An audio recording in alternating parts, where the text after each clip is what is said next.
What up, mga subscribers? No, okay guys, no, meron tayo papanoorin ngayon. No? So, this is a news po, no? Wait lang, asan na yun, no? So, this is a news po, galing po kay Miss O, no? So, medyo na-intriga na po ako dito sa, ano niya, no? Sa isang post niya po dito, no? Okay guys, no? Ito po yung, this network posted this SB19 clip for a devious reason, no? Pero iba ang naging reaction ng manonood, no? So, tinan maigi to, no? So, tinitingnan ko yung thumbnail, guys, no? So, this is ABS-CBN news nyo. Since alam naman natin na ABS-CBN, isa yan sa mga malaking network po talaga. Pero alam natin, guys, na nag-shutdown po talaga siya, no? Diba? Yun yung nangyari, no? Pero, isa yan sa mga super-duper big companies, network na sa ating bansa, no? So, isa syempre din yung GMA, no? Pero ito, tinan na maigi, no? Baka meron tayong mabanggit or insights or baka natakil na po na ito, no? Pero gusto ko lang talaga mapanood to. So without further ado, pero kay Miss O po, kay Miss O po itong video to, no? So without further ado, let's all watch this.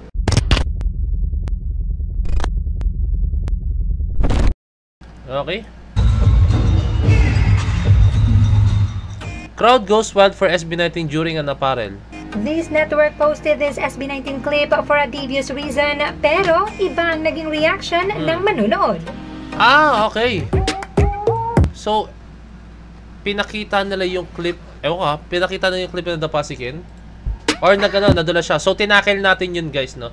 So, kung gusto niyo pa makita yung ganun guys, yung video na yun, no? Check nyo na lang po sa, sa YouTube channel ko yun, guys, no? Yung ginawa ko siya na reaction video, yung about po dun, no? In-explain ko ron kung gaano ka-solid si Ken and kung bakit nagkaganon, no, and bakit siya dapa. So, uulitin ko ulit, no. I think sa mga hindi pa nakakaalam, no, nangyari yon dahil panoorin niyo na yung video na panoorin niyo na, click niyo na yung video na yun, no, para dito, focus muna tayo dito. Some fans are questioning this network's motives kung bakit sa haba ng live performance ng SB19 sa Bench Bodywork 2025 ay etong particular clip pa ang napiling i-post.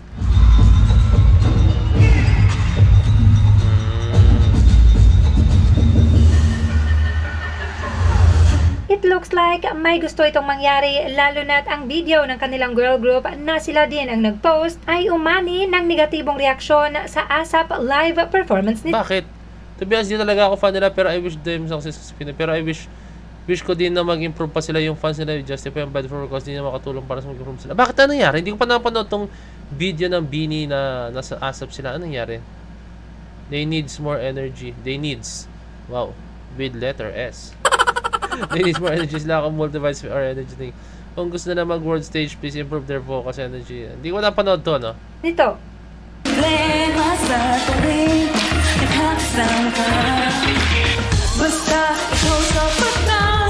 I understand that this is live vocals with no backing track, but if you're going to attempt this, make sure the vocals are on point, but I'm sorry, say some parts are not. And I agree with other comments. They need more energy in movements and synchronization, but just the same, sorry ang ngungo ko, nainis ako, hindi ko alam bakit.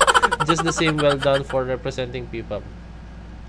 As an artist, you should give your best on a performance, local man or international. They need to improve their singing skills.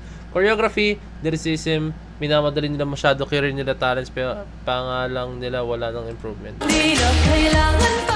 Well, kahit na etong clip ang pinili nilang i-post, umani pa din ito ng positive comments and reactions. Okay, no. I think nakikita ko na yung picture nito, guys, no, kung ba't ganito yung nangyari, no. So, eto guys, hindi ko sinasabing ganito po yung nangyari, no? Hindi ko sinasabing ganito po ang nangyari, no. Meron ako naiisip na dalawang reason, or hindi ko lang, baka yung madagdag akong tatlong reason, no. Yung unang reason dyan, guys, no, yung ABS-CBN, no, baka lang guys, so this just my, kumbaga napansin ko, or theory, or kung ano man, no. Unang-una, guys, is baka pinasadya na lang yung clip na kunin nila, no. Tama nga sinabi ni Miss O, no. Ang haba-haba ng video nila, no. Pero yung kinuha pa nilang clip is yung mismong natapasikin, no. So baka it's a move para pwedeng masiraan ng SB19. Pwede rin yun, na. Hindi ko sinasabing yun talaga motibo nila. Yun lang nakikita kong theory, guys, no.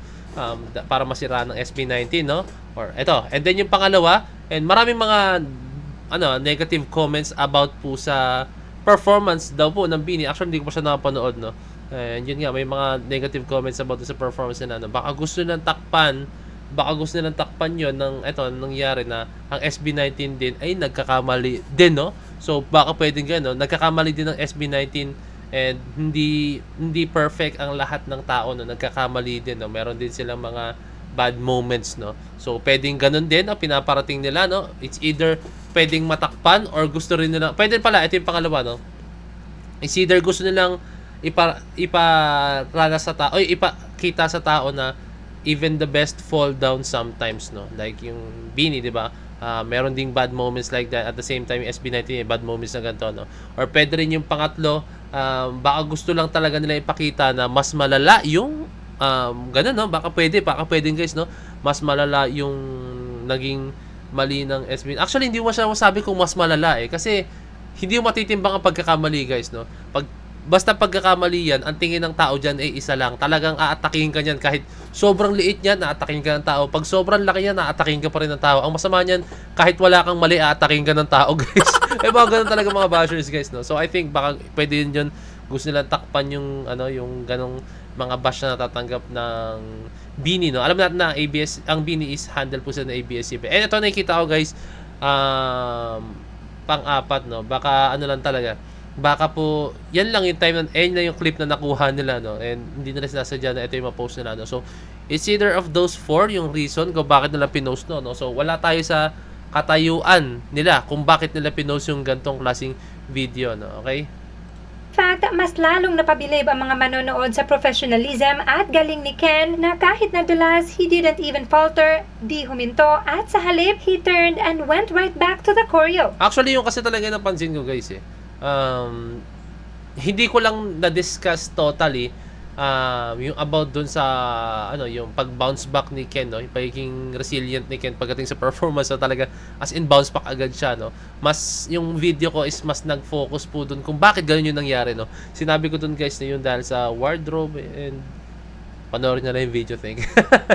Sige, ito, taka ko sa inyo, bigyan ko na kayo ng snippets, no?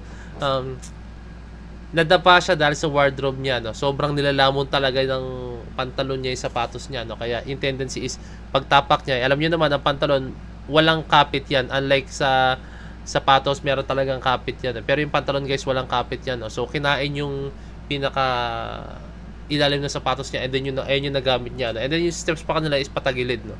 So ganyan nangyari, no? So makikita ko rin yung tenyo na yung video, guys, pininpoint ko doon kung anong part, kung saang part and kung paano talaga nadapa si Ken, no? Kaya ganyan yung nangyari, no? So I think meron pa pala. Mas mapapabilib ka pa nga sa bilis at liksi ng kanyang katawan.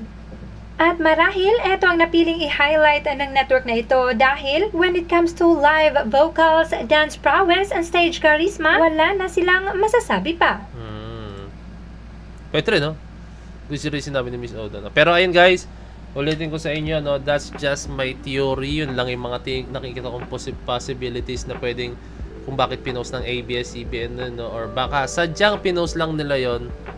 Wala lang, para kasi usually gano'n naman, guys, para tumaas engagements, kailangan mo nang palagi nagpo-post ka, di ba? And kailangan mo palagi like buhay yung tulad ko. Hindi ko sinasabi nagpo-post ako palagi para sa engagements, pero nagpo-post lang ako palagi para syempre, alam mo 'yun, kasi ako ganito yung manonood na lang din ako ng mga balita, manonood na lang din ako ng mga videos, manonood na lang din ako ng mga dance videos, no? So, video ako na siya para alam mo yun, para ma-share ko rin sa inyo yung mga masabi ko, no? Kasi minsan pag nanonood ako mag-isa lang, uy, grabe yun, no? Dapat oo nga, no? Minsan may time na ganun ako, eh. Nagsasalita ako sa sarili ko, no? So, may time na gusto ko na lang sabihin with may camera, no? Para ma-share ko yung gusto ko talaga sabihin, no? So, ayun, and yun talaga. Kaya alam mo niyo naman, actually kahit kayo naman, madalas kayo nag-scroll sa cellphone, madalas kayo nagbabasa sa cellphone, nood. So, yun. Try nyo. Gawa na rin kayo ng reaction video. Hindi, pero yun, guys. Yun lang. Share ko lang sa inyo. Kaya ako araw-araw nag-upload is para rin masabi ko rin yung reaction ko, no? And makita nyo yung reaction ko. At the same time, yung mga comments ko, yung mga dance analysis ko, no? Regarding po sa pagsasayaw, no? So, ayun lang. I hope, guys, no? Naliwanagan tayo sa mga bagay-bagay, no? And no hate, just spread love lang palagi, guys, no? Hayaan nyo na kung sabihin nila, basta ang sa atin, guys, is namamayagpag po yung mga P-pop groups today, no? Especially SB19, talagang napakalakas ng kanilang balik po talaga guys, no? Let's go! Napaka-solid yan, no? P-Pop Kings. Talagang pinuprove lang nila kung bakit karapat dapat silang tawaging P-Pop Kings. No? So yun na guys, maraming salamat. No? Follow na tayo video. So this is Boy Named Sarihan. Peace. Let's check.